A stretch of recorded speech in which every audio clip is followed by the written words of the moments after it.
네, 접니다. 오늘은 6월 25일 6.25 특집으로 말도 많고 논란도 많은 군대에 대해 다뤄보려고 해요. 누군가에게는 대한민국 남자라면 당연히 다녀와야 하는 자부심을 가질 수 있는 곳이지만 누군가에게는 20대에 가장 빛나는 청춘 중 2년이라는 시간을 날리는 노예 수용소일 수도 있는데 이번 영상에서는 그 두 가지와 함께 과연 군복무는 남녀차별인가 하는 내용까지 같이 다뤄보려 합니다. 먼저 군복무에 대해 말하자면 대한민국 헌법에 모든 국민은 법률이 정하는 바에 의하여 국방의 의무를 진다. 누구든지 병역 의무의 이행으로 인하여 불이익한 처우를 받지 아니한다. 라고 적혀 있어요. 이러면은 무슨 소리냐? 국방의 의무는 남자만 하지 않냐? 여자가 군대 가냐? 이렇게 생각하시는 분들도 있을 수 있는데 국방의 의무는 병역의 의무가 아니에요. 외국의 침략 행위로부터 국가의 독립을 유지하고 영토를 보존하기 위한 국토 방위의 의무. 이게 국방의 의무의 정의예요.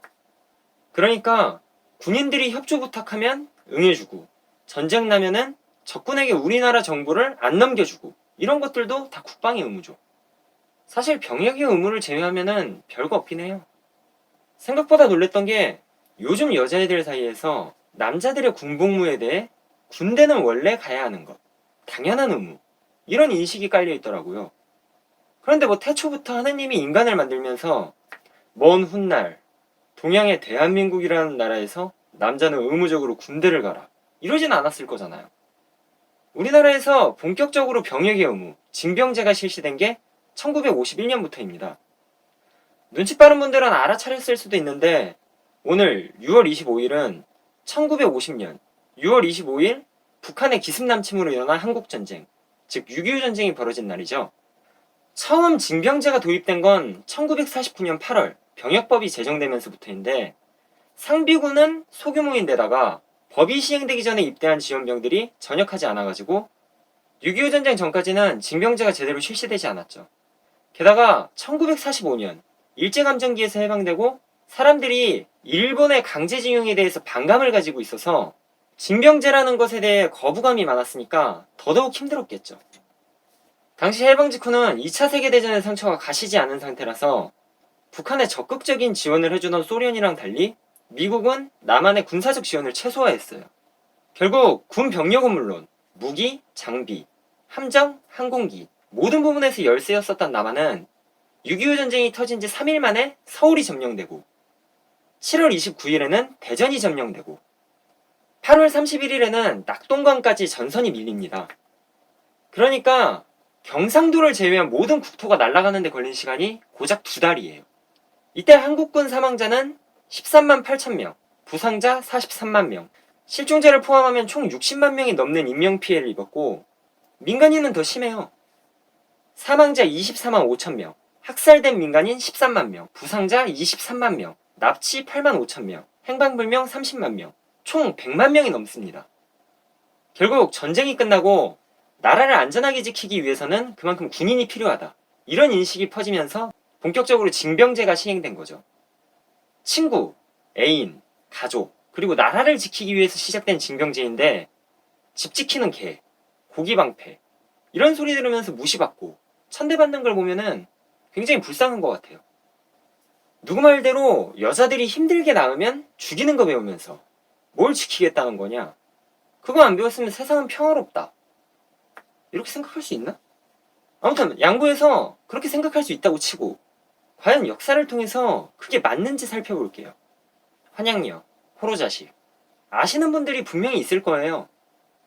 이게 조선시대에 청나라가 쳐들어온 병자호란 당시에 포로로 끌려간 사람이 50만 명 이상이에요. 최명길의 지천집에는 50만 명이 넘는다고 기록돼 있고 정약용의 비여고에서도 60만 명이 넘는다고 적혀 있었으니까 50만 명 이상으로 잡으면 될 것 같아요. 그리고 그중 20만 명가량은 여자들이죠. 남자들은 전문 기술이 있는 사람은 기술자로, 나머지는 노예 머슴으로 팔려갔고 여자들은 예쁘고 운 좋으면 궁으로, 나머지는 첩 혹은 창부, 노예로 팔려갔다고 합니다.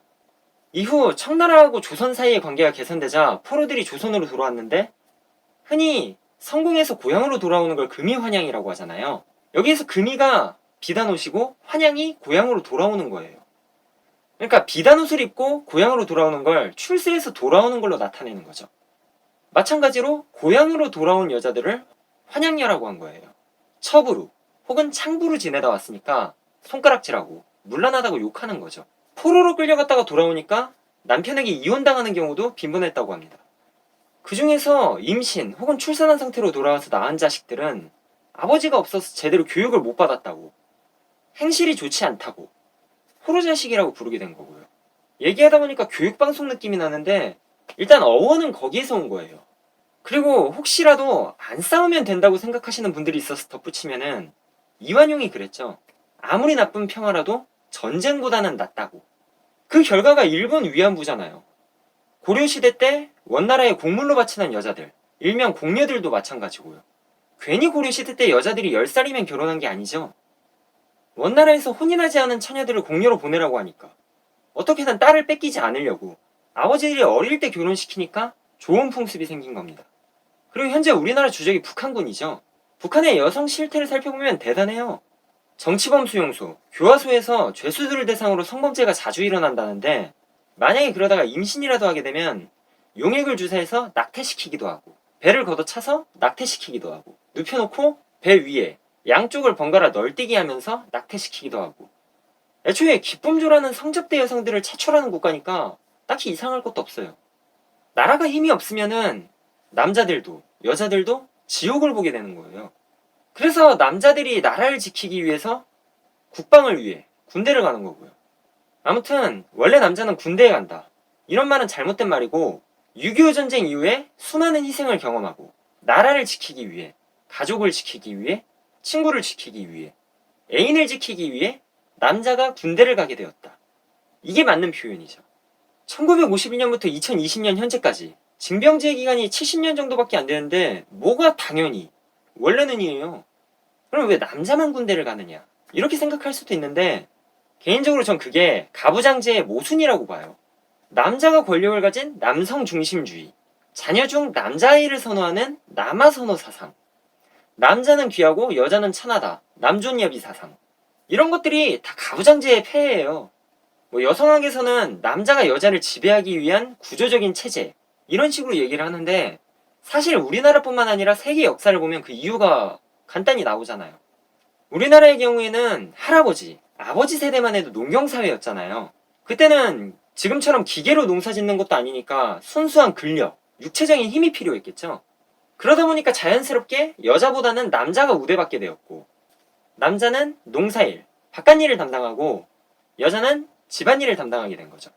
그러다 보니까 군사훈련 같은 거에서도 몸도 약한 여자가 어떻게 하냐, 여자가 무슨 전쟁이야, 이런 식으로 마초적, 남성 우월적 사고방식으로 병역의 의무는 남자에게만 지우게 된 거죠. 가부장적인 사고방식을 가진 기성세대들의 입장에서는 남자가 군대 가는 건 당연한 거고 요즘 세대의 남자들은 나약해서, 이기적이어서, 어려서 남자만 군대 가는 걸 억울해한다고 생각할 수 있는데 기성세대 때와는 시대가 많이 바뀌었잖아요. 환경 탓하지 말고 더 열심히 해라. 나 때도 힘들었다. 젊었을 때 놀지 말고 더 스펙 쌓아라. 조금만 노력하면 누구든 취업된다. 그런데 정작 이런 말을 하시는 분들이 현실을 모르는 것 같아요. 같은 학교, 같은 학과 출신이지만 과거의 현재를 비교한 자료인데 경제성장기인 기성세대의 젊은 시대와는 달리 요즘은 경기 침체가 길어지면서 신규 채용도 줄어들고 그 때문에 취업하지 못하고 있는 취업준비생들도 꾸준히 늘어나고 자리는 점점 줄어드는데 지원하는 사람들은 점점 정체되고 쌓이니까 그만큼 요구하는 스펙은 점점 높아지고 이런 상황에서 군복무 2년의 시기는 굉장히 중요하죠. 최근에 군가산점 부활이 논의되니까 남자가 군대 가는 건 당연한데 가산점을 주는 건 차별이다, 특혜다, 이런 반대 의견이 나오는데 2년 군복무하고 그에 대해서 보상받는 건데 이게 왜 차별이고 특혜죠? 요즘에는 옛날처럼 여자라는 이유로 공부를 안 시키거나 대학을 안 보내거나 직장생활, 회사생활을 못하게 하거나 이런 일이 없잖아요. 여대의 설립 취지가 뭐예요? 여자라는 이유로 교육의 기회를 박탈당한 여성들에게 교육의 장을 열어주기 위함이잖아요. 당시 사회상을 감안하면은 굉장히 훌륭하고 앞서 나간 결정이라고 생각해요. 근데 현재는 어떻죠? 명문대학, 상위권 대학에서 남자라는 이유로 입학시켜요? 성적으로 뽑지 성별로 뽑는 게 아니잖아요. 그러면 더 이상 여대의 존재 이유가 없는데 아직도 여대는 무수히 존재하죠. 이런 게 남녀차별이에요. 여자만 들어갈 수 있는 대학교가 존재하니까 여자라서 대학 가기가 훨씬 쉬워지고, 서울 약학대학 정원이 573명인데 이 중 여대 정원을 보면은 이화여대 120명, 숙명여대 80명, 덕성여대 80명, 동덕여대 40명, 총 320명이에요. 절반이 넘잖아요. 그러니까 남자들이 약사가 되고 싶으면은 573명을 뽑는데 320자리는 여자들이 이미 선점을 해놨고, 남은 253개의 자리를 놓고 여자들이랑 공평하게 경쟁을 하면 되는 거예요. 이런 게 남녀차별이에요. 2년 동안 군 복무를 한 다음에 네 2년 날렸으니까 군 가산점 줄게.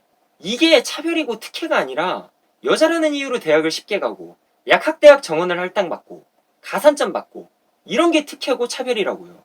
요즘 여군, 여경 늘려달라는 말이 많이 나오잖아요. 근데 여군도 할 수 있고 여경도 할 수 있는데 여병은 할 수 없는 이유가 뭐예요? 돈 안 주니까? 힘드니까? 갇혀있으니까? 결국 대우가 안 좋고 환경이 열악하니까 그런 거잖아요. 군가산점이 차별이고 특혜라고 느껴지면은 여병으로 입대를 하세요. 똑같이 나라를 위해서 2년 보내고 똑같이 군 가산점 받고 공평하잖아요. 그리고 이와 별개로 입대를 기피하는 이유를 보면은 실제 군대 내에서도 문제가 많아요. 아직도 군대에서 사건 사고로 장애가 생기거나 심지어 목숨을 잃는 경우도 있죠. 이게 연평해전, 천안함 사건처럼 외부적인 요인이면은 정말 어쩔 수 없고 안타까운 일인데, 내부적 요인도 만만치 않잖아요. 유명한 말이 있죠. 참으면 윤일병, 못 참으면 임병장.